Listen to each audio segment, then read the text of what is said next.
got so much motherfucking design on right now.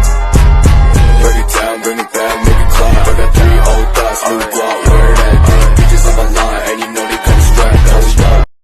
Baik, assalamualaikum warahmatullahi wabarakatuh. Perkenalkan, nama saya Revanda Yohana Putri. Di sini saya akan mempresentasikan tentang bab 5, yaitu wewenang, tanggung jawab, dan pendelegasian wewenang. Yang pertama yaitu apa itu wewenang? Wewenang atau authority merupakan dasar untuk bertindak, berbuat, dan melakukan kegiatan atau aktivitas dalam suatu perusahaan. Menurut para ahli, Dr. Andes Haji Malayu SP Hasibuan, authority adalah kekuasaan yang sah dan legal yang dimiliki seseorang untuk memerintah orang lain. Berbuat atau tidak berbuat sesuatu, authority merupakan dasar hukum yang sah dan legal untuk dapat mengerjakan suatu pekerjaan. Menurut Louis A. Allen, wewenang adalah sejumlah kekuasaan atau powers dan hak yang didelegasikan pada suatu jabatan. Selanjutnya ada kenapa wewenang atau authority itu sangat penting. Yang pertama, authority merupakan dasar hukum bagi seseorang untuk dapat melakukan pekerjaan atau tugas-tugasnya. Yang kedua, yaitu authority selalu akan menciptakan power, right, dan responsibility. Yang ketiga, yaitu authority menjadi batas tentang apa yang dapat dikerjakan dan tidak boleh dikerjakan seseorang.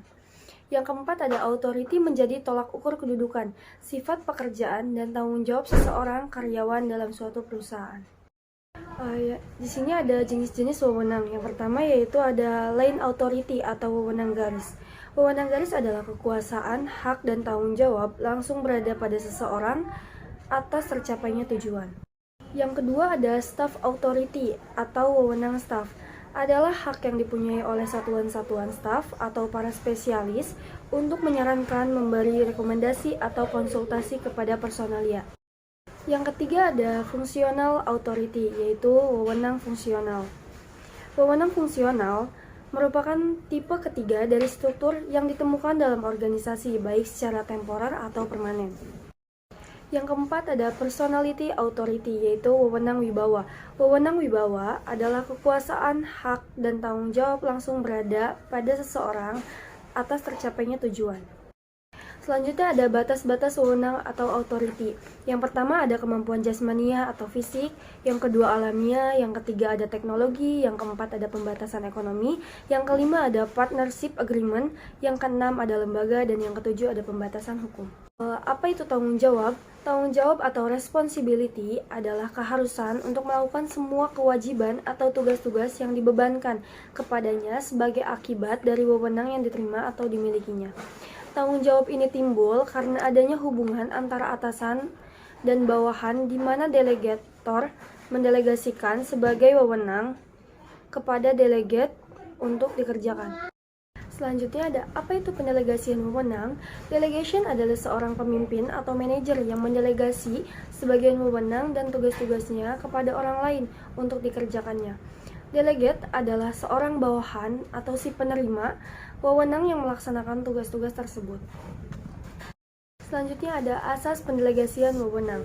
Asas pendelegasian wewenang itu ada asas kepercayaan, asas delegasi atau hasil yang diharapkan, asas penentuan fungsi atau kejelasan tugas, asas rantai berkala, asas tingkat wewenang, asas kesatuan komando, asas keseimbangan wewenang dan tanggung jawab, asas pembagian kerja, asas efisiensi, dan asas kemutlakan tanggung jawab. Faktor-faktor yang menentukan tingkat delegasi wewenang yaitu ada 6. Yang pertama ada costliness of decision. Jika keputusan-keputusan itu mahal, penting, dan resikonya besar, hanya bisa diputuskan oleh manajer. Yang kedua ada uniformity of policy. Jika kegiatan-kegiatan yang akan dilakukan oleh perusahaan hendak diseragamkan, maka harus ditetapkan secara sentral. Yang ketiga ada bisnis dinamis. Jika menginginkan perusahaan maju dan berkembang, maka harus disertai dengan kebebasan bawahan untuk mengembangkan diri. Yang keempat ada history of business, yaitu tergantung pada tumbuh dan berdirinya perusahaan. Jika perusahaan pada waktu didirikannya langsung berbentuk perusahaan. Yang kelima ada desire of independence. Jika para manajer ingin memiliki kebebasan, maka akan dilakukan desentralisasi wewenang.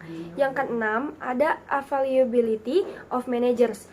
Jika manajer yang terampil jumlahnya sedikit, maka akan terjadi sentralisasi wewenang dan sebaliknya. Baik, terima kasih. Mungkin hanya itu yang dapat saya sampaikan. Kurang lebihnya mohon maaf. Billahi taufik wal hidayah. Wassalamualaikum warahmatullahi wabarakatuh.